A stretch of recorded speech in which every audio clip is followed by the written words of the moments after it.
یہ وہ بلوچستان ہے جہاں کئی دہائیوں سے شدت پسند تنظیمیں سرگرم ہیں، مگر ایک نیا، خاموش اور خطرناک ٹرینڈ اب سامنے آیا ہے۔ عورتوں اور بچوں کا استعمال، کبھی احتجاج میں، کبھی ویڈیوز میں، کبھی شہادت کے نعرے میں، اور کبھی ہیومن رائٹس کے عنوان سے عالمی فورمز میں۔ BLA اب صرف ایک دہشت گرد تنظیم نہیں رہی، یہ ایک مکمل مارکیٹنگ مشین بن چکی ہے، اور اس کا سب سے مؤثر ہتھیار ہے بے گناہ خواتین اور معصوم بچے۔ یہ وہ چہرے ہیں جن کی آنکھوں میں خوف بٹھایا جاتا ہے اور دنیا کو دکھایا جاتا ہے مزاحمت کے نام پر۔ مگر سچ یہ ہے کہ بلوچستان میں سب سے زیادہ دباؤ، سب سے زیادہ زبردستی اور سب سے زیادہ استحصال انہی عورتوں اور بچوں کا ہو رہا ہے، وہ بھی انہی ہاتھوں سے جو خود کو آزادی کا علمبردار کہتے ہیں۔ احتجاجی ریلیوں میں عورتیں آگے کھڑی ہوتی ہیں، مرد پیچھے رہتے ہیں۔ یہ اتفاق نہیں، یہ حکمت عملی ہے۔ دنیا بھر میں ہمدردی جیتنے کا سب سے آسان طریقہ یہی ہے کہ عورت کو ڈھال بنایا جائے، ویڈیوز وائرل ہو، تصاویر جذبات بھڑکائے اور ریاست کو فوراً ظالم دکھایا جائے۔ عورتیں احتجاج کی فرنٹ لائن نہیں، پروپیگنڈا کی فرنٹ لائن بنا دی جاتی ہیں۔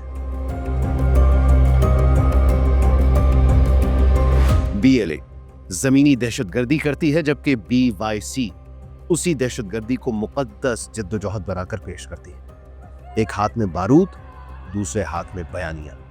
ایک بم دھماکے سے مزاحمت کے ہیرو پیدا کیے جاتے ہیں تو دوسرا دھڑا بین الاقوامی سطح پر اسی دہشت گردی کو ظلم کے جواب میں قربانی ثابت کرتا ہے۔ کہنے کو یہ گروہ بلوچ عوام کے حقوق کے لیے لڑ رہے ہیں، مگر حقیقت یہ ہے کہ بلوچ عوام کو سب سے زیادہ نقصان انہی گروہوں نے پہنچایا ہے۔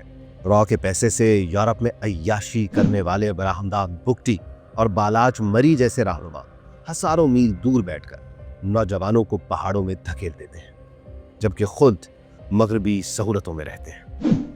بلوچستان کے اندر بندوق بردار گروہ طاقت اور دولت کے مزے اٹھتے ہیں، قیمت ہمیشہ عام لوگوں کو چکانی پڑتی ہے۔ اب آتے ہیں اس نئی مثال کی طرف جسے BYC اور خارجی نیٹ ورک اگلی ماہرنگ بنانا چاہتے ہیں۔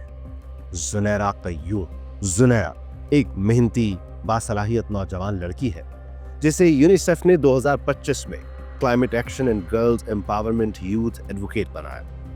یہ ایک اچھی کہانی ہے مگر نامکمل، اور اس کے نامکمل ہونے کا فائدہ کون اٹھا رہا ہے، یہ اصل سوال ہے۔ زنیرہ کے والد کا تعلق BLA جیسے دہشت گرد گروہ سے رہا ہے، وہی گروہ جو بلوچ بچوں کو بارودی سرنگوں میں مار چکا ہے، اساتذہ، مزدوروں اور انجینئرز پر حملے کر چکا ہے، اور جسے پاکستان ہی نہیں بلکہ امریکہ اور برطانیہ بھی دہشت گرد قرار دے چکے ہیں۔ مگر یہ حقیقت نہ یونیسیف کو نظر آئی، نہ مغربی میڈیا کو، اور نہ ہی BYC نے کبھی اس کا ذکر کیا۔ کیوں؟ کیونکہ اگر یہ حقیقت سامنے آ جائے تو نئی ماہرنگ بنانے کا پورا منصوبہ ہی گر جائے گا۔ زنیرہ کو آہستہ آہستہ اسی طریقے سے آگے لایا جا رہا ہے جیسے ماہرنگ کو لایا گیا، ایک سافٹ فرینڈلی گلوبل ایکٹیوسٹ جو کل بلوچستان کے بیانیے کا عالمی چہرہ بن سکے۔ یونیسیف نے اسے نوجوانوں کی نمائندہ بنایا، مگر بغیر یہ دیکھے کہ نمائندگی کس پس منظر سے آ رہی ہے۔ یہ بلائنڈ سلیکشن نہیں، یہ نیریٹو پلیسمنٹ ہے۔ جس طرح ماہرنگ لاپتہ افراد کے بیانیے کا چہرہ بنی، اسی طرح زنیرہ کو کلائمیٹ جسٹس کے پیچھے ایک سیاسی مقصد کے لیے کھڑا کیا جا رہا ہے۔ سوال یہ ہے، کیا زنیرہ نے کبھی BLA کی دہشت گردی کی مذمت کی؟ کیا اس نے کبھی علیحدگی پسند تشدد سے فاصلہ اختیار کیا؟ کیا اس نے کبھی BLA کے ہاتھوں مرنے والے بلوچ بچوں کا ذکر کیا؟ جواب ہمیشہ ایک ہی ہے، نہیں۔ یہ خاموشی اتفاق نہیں، یہ منصوبہ بندی ہے۔ جیسے ماہرنگ کے گرد ایک سلیکٹیو مظلومیت بنائی گئی، ویسے ہی زنیرہ کے گرد ایک محفوظ پالشڈ ایکٹیوسٹ امیج بنائی جا رہی ہے۔ وہ نئی ماہرنگ بنانے کی کوشش ہے، ایک نیا چہرہ، ایک نیا پوسٹر چائلڈ، ایک نیا عالمی دباؤ کا آلہ۔ زنیرہ شاید خود اس کھیل کو نہ سمجھتی ہو، مگر اسے استعمال کرنے والے بہت خوب سمجھتے ہیں کہ وہ آخر کیا بنا رہے ہیں۔ ایک نوجوان لڑکی جو عالمی اداروں کے لیے قابل قبول ہو، مگر پچھلے بیانیے کے ساتھ نظریاتی قربت بھی رکھتی ہو۔ یہی BYC اور BLA کا فارمولا ہے، نرم چہرے،